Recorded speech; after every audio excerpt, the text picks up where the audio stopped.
KwaZulu-Natal. Now, ANC politics is what we are looking at following a report on News 24 earlier that the party has proposed that Siboniso Duma, its second deputy convener, lead a newly tabled mechanism to resolve disputes within the provincial unity government. ANC leader Cyril Ramaphosa and IFP leader Velenkosini have been exploring ways to diffuse the tensions in the second largest district municipality, uMkhanyakude.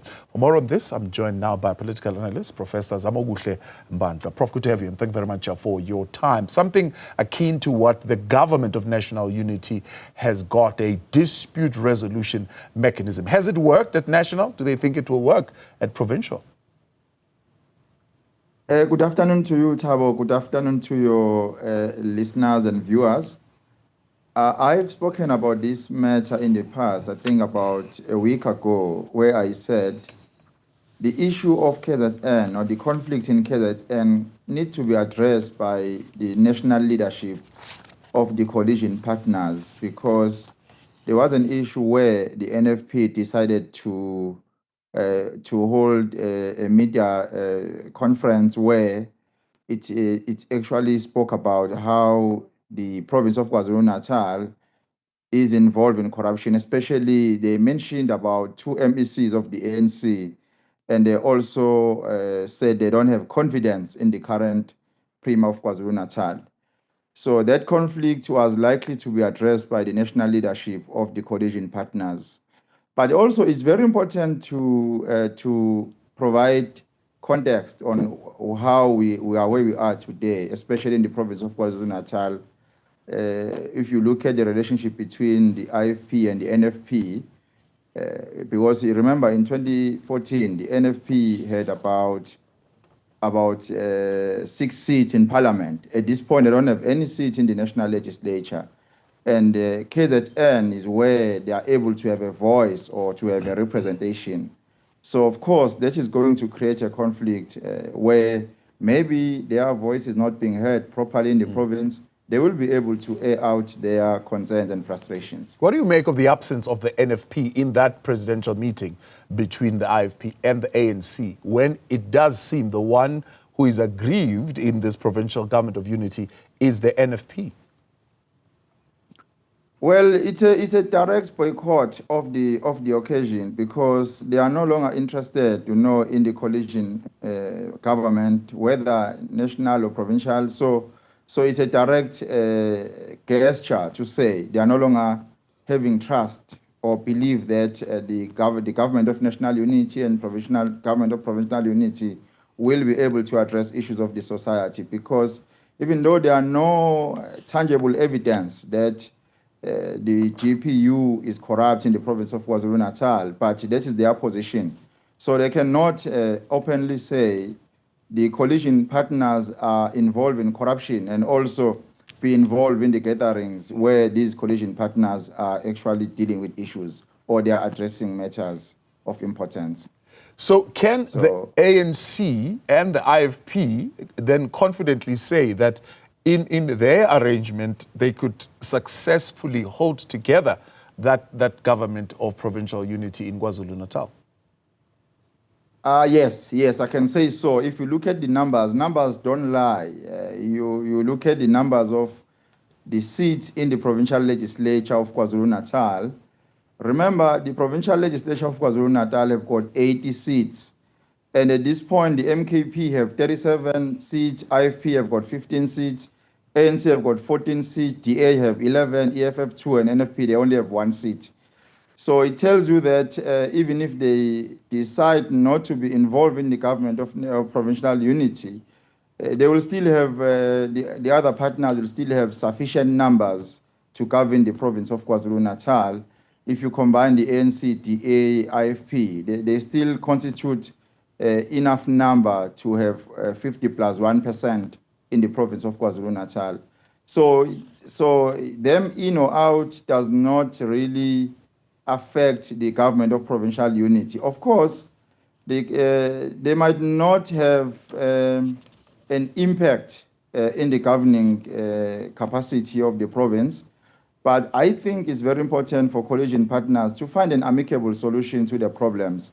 It's not necessarily about adding numbers or not having a factor in the governance of the province, but I think they will need each other moving forward. It's not only now. They need to, if really their mandate is to address issues of the society, it shouldn't be about the number, those who have many seats or not, but they need to listen to each other and find an amicable solution to deal with issues of the problems of the society of KwaZulu-Natal in particular.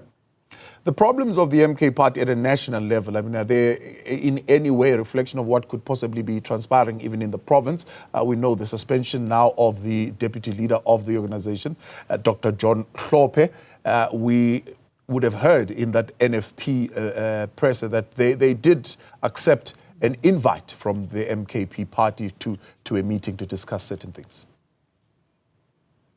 Well, they can work together or they can form their own coalition. But at this point, if you look at the numbers, especially the numbers that I've indicated earlier on, MKP have got 37 seats in the provincial legislature of KwaZulu-Natal, which is the majority, by the way, of the number of seats that KwaZulu-Natal have in the provincial legislature. But if you are combining MKP and NFP, they will just have 38 seats. And that will not be enough for the coalition between the MKP and NFP to govern the province of KwaZulu-Natal. However, if maybe they can infiltrate one of the parties that have more numbers, because even if they invite the AFF, which got 2 seats in the provincial legislature, they will still not be able to govern the province of KwaZulu-Natal. However, that does not necessarily mean because they don't constitute 50+1% to govern the province, they cannot work together to deal with matters that they think should be addressed by the province of KwaZulu-Natal and combine as opposition parties in the province of KwaZulu-Natal. Does, though, the tension that is existing within the MK party amongst its leaders at a national level translate to KwaZulu-Natal, or is there a more united front as far as the MK party is concerned in the province? Well, it's very difficult at this point to decide or to make a point with regards to the relationship between members and leaders of the MKP.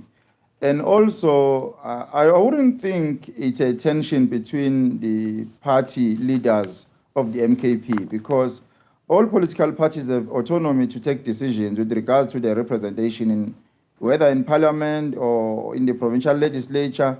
And I wouldn't say there is a tension between the party. And if you talk about tension, you really mean there is a conflict amongst party leaders where they are not able, like for example, in the case of the NFP, you can simply say there's a tension there because the leader of the party, NFP party, does not agree with the provincial representative of the NFP on serious matters.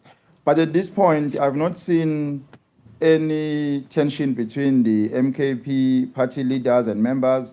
Decision was made. I've not seen any contrary statement made by the leaders of the MKP in the media.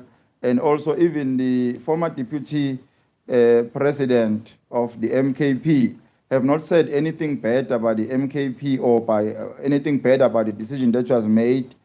I think at this point, it's very unfair for me to say there's a tension between the MKP at a national level or at a provincial level.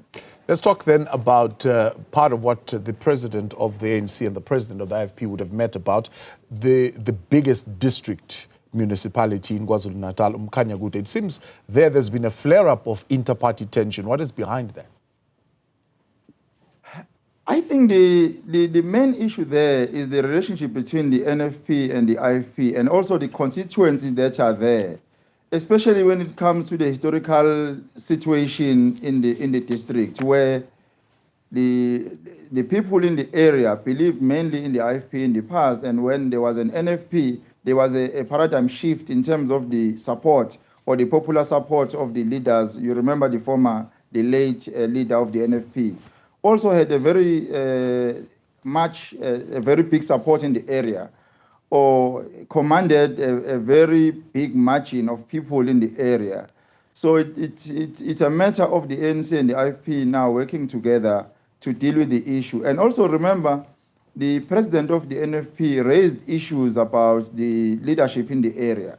So I think the ANC and the IFP need to sit down and decide how they want to deal with that issue. But also, it will be very difficult to deal with the issue without including or involving the NFP in addressing the issues in the area. Right, Zamokuhle Mbandlwa, I appreciate you. That is giving us analysis there, Professor Zamokuhle Mbandlwa. Right, that's where I leave you for this afternoon. Of course, some news continues here on the news feed PM with, of course, a look at what's been happening in the news, but also a great focus on what's happening there in KwaZulu-Natal. For Newzroom Afrika, Channel 405, I am Thabo Mbili. Thank you for the privilege of your time.